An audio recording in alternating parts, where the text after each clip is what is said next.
Hi there. Hope you guys are doing well. We are going to tackle chapter 5 of A Wrinkle in Time today. And there are a couple of questions. We're kind of entering a new section of A Wrinkle in Time. I want for you to begin to think about the battle between good and evil in our world. And we know at the end of chapter 4, Meg and Charles Wallace and Calvin encountered the greatest evil that they have ever encountered, and it was life-changing for them. One of the themes of our story is the theme of good versus evil, as is a theme of many, many stories, novels, poems, movies. That's one of the human battles inside good versus evil. We in our society are in a really interesting time right now because we're in a battle right now in our country with the coronavirus. And I want for you to think about how good has triumphed over the evil of the outside force that's changed our way of living, that keeps us from going to our jobs, that keeps us from hanging with our friends, that keeps us from being able to play soccer and basketball and go to the mall and shop. Our whole world has changed, but there is good. If you look, particularly on your social media, look for examples of good in this time where there's a battle between good and evil. In this section, Meg, Charles Wallace, and Calvin learn about this evil power that threatens the universe. And we are going to jump into that today. I want to read for you this little background, though. Before the children begin on their travels, Mrs. Whatsit, Mrs. Who, and Mrs. Which warn them of that ongoing cosmic struggle between good and evil. To illustrate this struggle, they use many allusions. That's A-L-L, not illusion like a magic trick, but an allusion. An allusion is a reference in a piece of literature, or sometimes allusions you can see in songs that you hear, that are references to other famous historical events, famous people, famous other pieces of literature, and sometimes even the Bible. And so we are, as audience members, as readers, expected to know the reference. And that's why it's important to be well-read, guys. That's why it's important to expand and read all kinds of different historical documents and pieces of literature and listen to music, so that when people make allusion to these other pieces of art, we get what the point is. It allows us to be able to draw more connections. The Murray's dog Fortinbras is named after a Shakespearean character. I don't know if you knew that or not, but it's from the play Hamlet, and he's a character who is strong and brave in military matters. So in order to understand Fortinbras the dog, it's important to know about Hamlet. And so we're going to start to watch for allusions in chapters 5 through 8. And that's our next big chunk that we're doing of A Wrinkle in Time. So at this time, I'm going to share my screen with you. We're going to read along chapter 5, and we're going to be stopping and looking for allusions in these next couple of chapters. You guys are enjoying this book like I am. I love this book.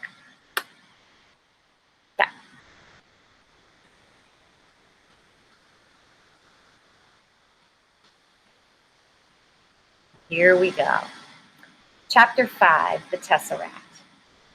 Yes, Mrs. Witch said, he is behind the darkness so that even we cannot see him. In reference to her father. Remember, that was the last reference. Meg began to cry, to sob aloud. Through her tears, she could see Charles Wallace standing there, very small, very white. Calvin put his arms around her, but she shuddered and broke away, sobbing wildly. Then she was enfolded in the great wings of Mrs. Whatsit, and she felt comfort and strength pouring through her. Mrs. Whatsit was not speaking aloud, and yet through the wings Meg understood words. My child, do not despair. Do you think we would have brought you here if there were no hope? We are asking you to do a difficult thing, but we are confident that you can do it. Your father needs help. He needs courage. And for his children, he may be able to do what he cannot do for himself. Now, Mrs. Witch said, are we ready? Where are we going? Calvin asked. Again, Meg felt an actual physical tingling of fear as Mrs. Witch spoke. We must go beyond the shadow. But we will not do it all at once, Mrs. Whatsit comforted them. We will do it in short stages. She looked at Meg. Now we will tesser. We will wrinkle again. Do you understand? No, said Meg flatly. Mrs. Whatsit sighed. Explanations are not easy when they are about things for which your civilization still has no words. Calvin talked about traveling at the speed of light. You understand that, little Meg? Yes, Meg nodded. That, of course, is the impractical long way around. We have learned to take shortcuts wherever possible. Sort of like in math, Meg asked. Like in math, Mrs. Whatsit looked over at Mrs. Who. Take your skirt and show them. La experiencia es la madre de la ciencia. Spanish, my dears. Cervantes. That's an allusion. That's an allusion to Cervantes, who wrote Don Quixote. That's his famous work of art. Experience is the mother of knowledge. Mrs. Who took a portion of her white robe in her hands and held it tight. You see, Mrs. Whatsit said, if a very small insect, and I'm going to slide up so you can see this illustration, if a very small insect were to move from the section of skirt in Mrs. Who's right hand to that in her left, it would be quite a long walk for him if he had to walk straight across. Swiftly, Mrs. Who brought her hands, still holding the skirt, together. Now you see, Mrs. Whatsit said, he would be there without that long trip. That is how we travel. So this is the skirt pulled, and this is the skirt pleated like a wrinkle, and it's much faster to get there. Charles Wallace accepted the explanation serenely. Even Calvin did not seem perturbed. Oh dear, Meg sighed. I guess I am a moron. I just don't get it. That is because you think of space in only 3 dimensions, Mrs. Whatsit told her. We travel in the 5th dimension. This is something you can understand, Meg. Don't be afraid to try. Was your mother able to explain a tesseract to you? Well, she never did, Meg said. She got so upset about it. Why, Mrs. Whatsit? She said it had something to do with her and father. Oh, it was a concept they were playing with, Mrs. Whatsit said, going beyond the 4th dimension to the 5th. Did your mother explain it to you, Charles? Well, yes, Charles looked a little embarrassed. Please don't be hurt, Meg. I just kept at her while you were at school until I got it out of her. Meg sighed. Oh, just explain it to me. Okay, Charles said. What is the 1st dimension? Well, a line. Okay, and the 2nd dimension? Well, you'd square the line. A flat square would be in the 2nd dimension. And the 3rd? Well, you'd square the 2nd dimension. Then the square wouldn't be flat anymore. It would have a bottom and sides and a top. And the 4th? Well, I guess if you want to put it in mathematical terms, you'd square the square. But you can't take a pencil and draw it the way you can the first 3. I know it's got something to do with Einstein and time. Einstein, that's an illusion, guys. He's the theory of relativity. He's a scientist. I guess maybe you could call the 4th dimension time. That's right, Charles said. Good girl. Okay, then, for the 5th dimension, you'd square the 4th, wouldn't you? I guess so. Well, the 5th dimension's a tesseract. You add that to the other 4 dimensions, and you can travel through space without having to go the long way around. In other words, to put it into Euclid, or an old-fashioned plane geometry, Euclid is a mathematician, that's another illusion, a straight line is not the shortest distance between 2 points. For a brief illuminating second, Meg's face had the listening, probing expression that was so often seen on Charles. I see, she cried. I got it. For just a moment, I got it. Oh, I can't possibly explain it now, but for a second I saw it. She turned excitedly to Calvin. Did you get it? He nodded. Enough. I don't understand it the way Charles Wallace does, but enough to get the idea. So now we go, Mrs. Witch said. There is not all the time in the world. Well, could we hold hands, Meg asked. Calvin took her hand and held it tightly in his. You can try, Mrs. Whatsit said. Though I'm not sure how it will work. You see, though we travel together, we travel alone. We will go first and take you afterward in the backwash. That may be easier for you. As she spoke, the great white body began to waver, the wings to dissolve into mist. Mrs. Who seemed to evaporate until there was nothing but the glasses. And then the glasses, too, disappeared. It reminded Meg of the Cheshire Cat. You guys know who the Cheshire Cat is? I want for you to look him up because he is from another famous piece of literature written by Lewis Carroll. I've often seen a face without glasses, she thought, but glasses without a face?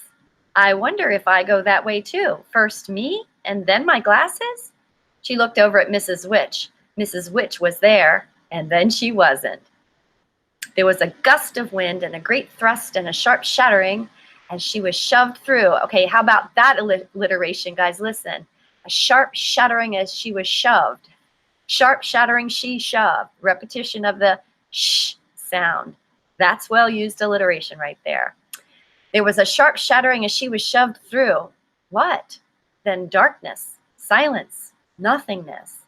If Calvin was still holding her hand, she could not feel it.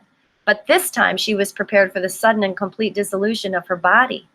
When she felt the tingling coming back to her fingertips, she knew that this journey was almost over, and she could feel again the pressure of Calvin's hand above hers.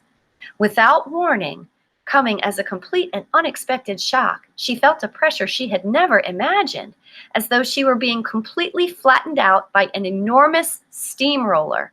This was far worse than the nothingness had been, while she was nothing there and no need to breathe, but now her lungs were squeezed together so that although she was dying for want of air, there was no way for her lungs to expand and contract, to take in the air that she must have to stay alive. This was completely different from the thinning of the atmosphere when they flew up the mountain, and she had had to put the flowers in her face to breathe. She tried to gasp, but a paper doll can't gasp. She thought she was trying to think, but her flattened out mind was as unable to function as her lungs. Her thoughts were squashed along with the rest of her. Her heart tried to beat. It gave a knife-like sideways movement, but it could not expand.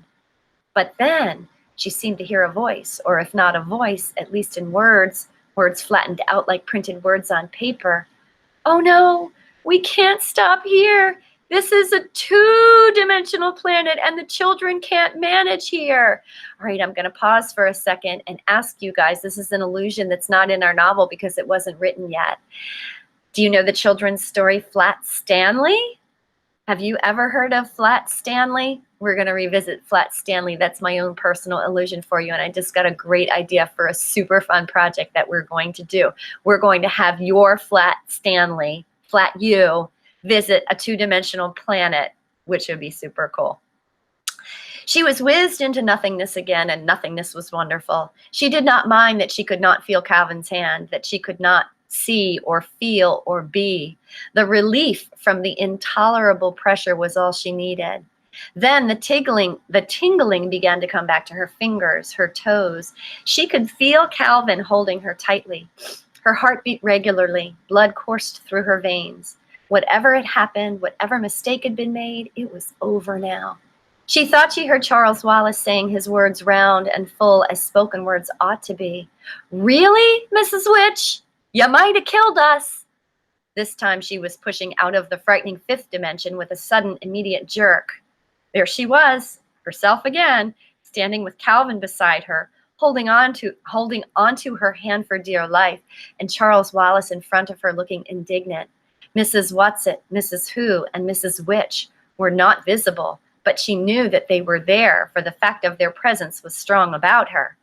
Children, I apologize, came Mrs. Witch's voice.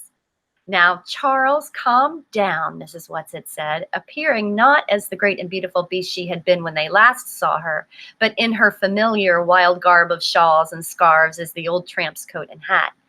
You know how difficult it is for her to materialize. If you are not substantial yourself, it's very difficult to realize how limiting protoplasm is. I am sorry, Mrs. Witch's voice came again, but there was more a hint of amusement in it. It is not funny, Charles Wallace gave with a childish stamp of his foot. Mrs. Who's glasses shone out, and the rest of her appeared more slowly behind them.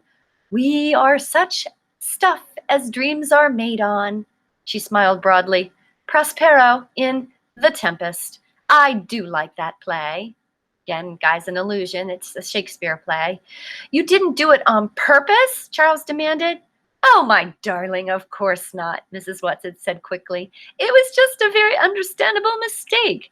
It's very difficult for Mrs. Witch to think in a corporal way. She wouldn't hurt you deliberately, you know that. And it's really a very pleasant little planet and rather amusing to be flat. We always enjoy our visits there. Where are we now, then? Charles Wallace demanded, and why? In Orion's belt. We have a friend here, and we want you to have to look at your own planet.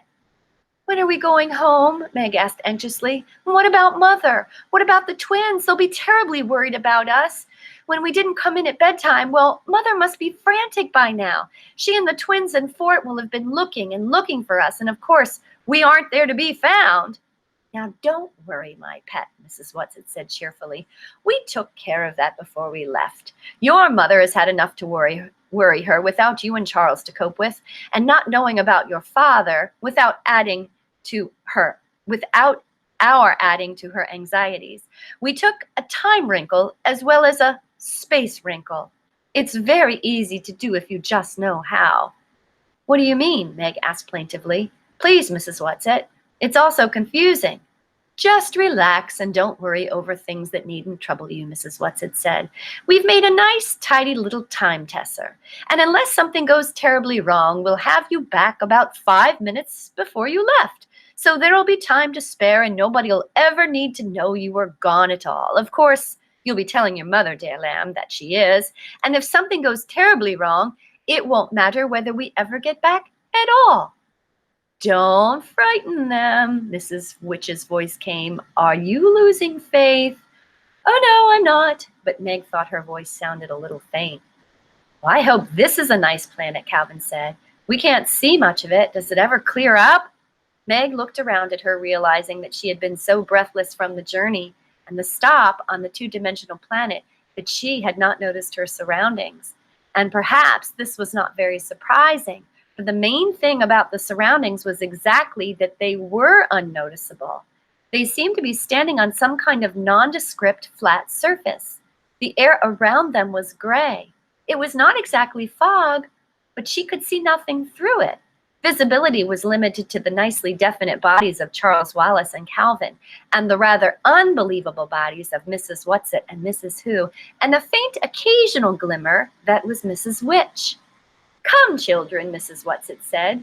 We don't have far to go, and we might as well walk. It will do you good to stretch your legs a little. As they moved through the grayness, Meg caught an occasional glimpse of slag-like rocks, but there were no traces of trees or bushes, nothing but flat ground under their feet, no sign of any vegetation at all. Finally, ahead of them, there loomed what seemed to be a hill of stone. As they approached it, Meg could see that there was an entrance that led into a deep, dark cavern. Are we going in there? She asked nervously. Don't be afraid, Mrs. Watson said. It's easier for the happy medium to work within. Oh, you'll like her, children. She's very jolly. If I ever saw her looking unhappy, I would be very depressed myself. As long as she can laugh, I'm sure everything is going to come out right in the end.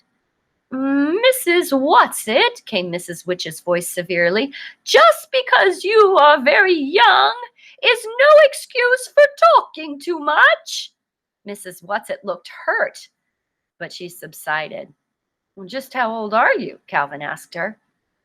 Just a moment, Mrs. Whatsit murmured and appeared to calculate rapidly on her fingers. She nodded triumphantly.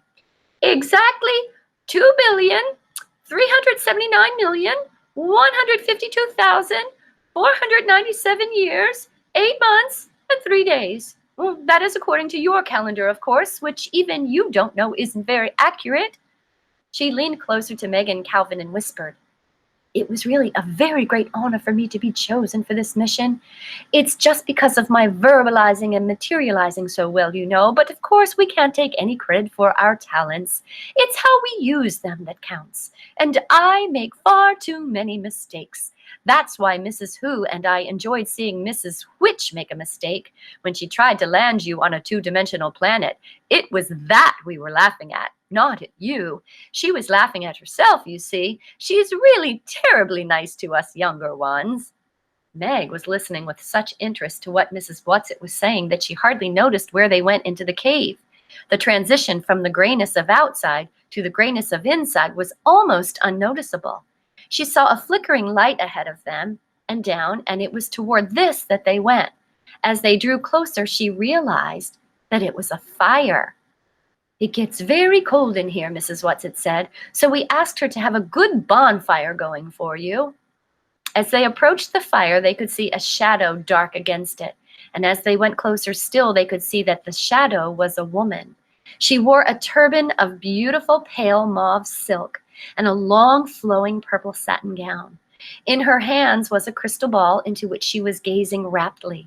She did not appear to see the children, Mrs. Whatsit, Mrs. Who, and Mrs. Which, but continued to stare into the crystal ball, and as she stared, she began to laugh.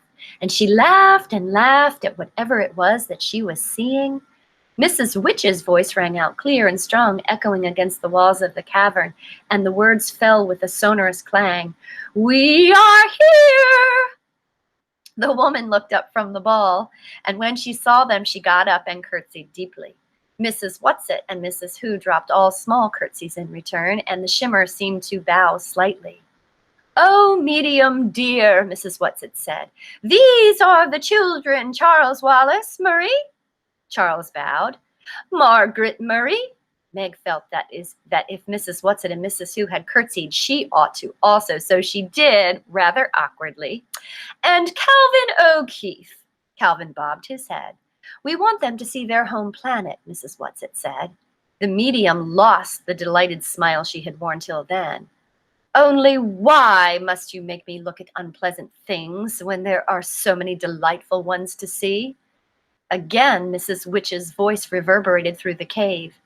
"There will no longer be seeing many pleasant things to look at if responsible people do not do something about the unpleasant ones." The medium sighed and held the ball high. "Look, children," Mrs. Whatsit said. "Look into it well. Que la terre est petite, à qui la vuit des cieux. Delil. How small is the earth to him who looks from heaven," Mrs. Who toned musically. Meg looked into the crystal ball, at first with caution, then with increasing eagerness, as she seemed to see an enormous sweep of dark and empty space, and then galaxies swinging across it. Finally, they seemed to move in closer on one of the galaxies. "Your own Milky Way," Mrs. Whatsit whispered to Meg. They were headed directly toward the center of the galaxy. Then they moved off to one side. Stars seemed to be rushing at them. A little bit of personification there, guys. Meg flung her arm up over her face as though to ward off the blow. "Look!" Mrs. Witch commanded.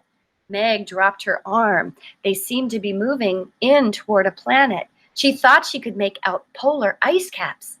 Everything seemed sparkling clear. "No, no, medium dear. That's Mars," Mrs. Whatsit reproved gently. "Oh, do I have to?" the medium asked. "Now," Mrs. Witch commanded. The bright planet moved out of their vision. For a moment there was the darkness of space, then another planet. The outlines of this planet were not clean and clear. It seemed to be covered with a smoky haze. Through the haze, Meg thought she could make out the familiar outlines of continents, like pictures in her social studies books. "Is it because of our atmosphere that we can't see properly?" she asked anxiously. "No, Meg. You know that is not the atmosphere," Mrs. Witch said. "You must be brave." "It's the thing!" Charles Wallace cried. It's the dark thing we saw from the mountain peak, or Uriel when we were riding on Mrs. What's-its back. Did it just come? Meg asked in agony, unable to take her eyes from the sickness of the shadow which darkened the beauty of the earth. Did it just come while we've been gone? Mrs. Witch's voice seemed very tired. Tell her, she said to Mrs. Whatsit. Mrs. Whatsit sighed. No, Meg, it hasn't just come. It has been there for a great many years. That is why your planet is such a troubled one. But why? Calvin started to ask, his voice croaking hoarsely.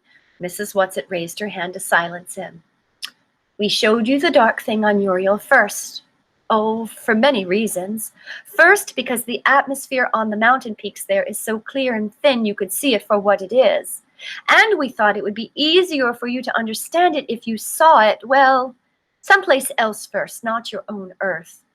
I hate it, Charles Wallace cried passionately. I hate the dark thing. Mrs. Whatsit nodded. Yes, Charles, dear, we all do. That's another reason we wanted to prepare you on Uriel. We thought it would be too frightening for you to see it first of all above your own beloved world.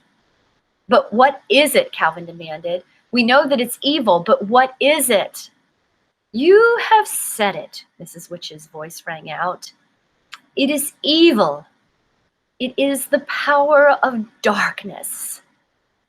But what's going to happen? Meg's voice trembled. Oh, please, Mrs. Witch, tell us what's going to happen. Oh, we will continue to fight. Something in Mrs. Witch's voice made all three of the children stand straighter, throwing back their shoulders with determination, looking at the glimmer that was Mrs. Witch with pride and confidence. And we're not alone, you know, children, came Mrs. Whatsit the comforter. All through the universe it's being fought, all through the cosmos. And my, but it's a grand and exciting battle. I know it's hard for you to understand about size and how there's very little difference in the size of the tiniest microbe and the greatest galaxy. You think about that and maybe it won't seem strange to you that some of our very best fighters have come right from your own planet. And it's a little planet, dears, out on the edge of a little galaxy. You can be proud that it's done so well. Well, who have our fighters been? Calvin asked.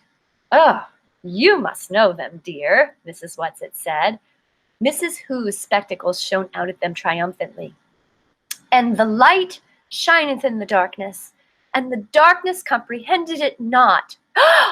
Jesus, Charles Wallace said. Why, of course, Jesus. Of course, Mrs. Whatsit said. Go on, Charles, love. There were others, all your great artists. They've been lights for us to see by. Okay, guys, here come the illusions. So see how many of these that you know. Leonardo da Vinci, Calvin suggested tentatively. And Michelangelo? And Shakespeare, Charles Wallace called out. And Bach, and Pasteur, and Madame Curie, and Einstein. Now Calvin's voice rang with confidence. And Schweitzer, and Gandhi, and Buddha, and Beethoven, and Rembrandt, and St. Francis. Now you, Meg, Mrs. Whatsit ordered. Oh, Euclid, I suppose. Meg was in such an agony of impatience that her voice grated irritably. And Copernicus? But what about Father? Please, what about Father? Are we going to your father? Mrs. Witch said. We are going to your father, Mrs. Witch said. But where is he? Meg went over to Mrs. Witch and stamped as though she were as young as Charles Wallace. Mrs. Whatsit answered in a voice that was low but quite firm. On a planet that has given in, so you must prepare to be very strong. All traces of cheer had left the happy medium's face. She sat holding the great ball, looking down at the shadowed earth, and a slow tear coursed down her cheek. I can't stand it any longer, she sobbed. Watch now, children, watch.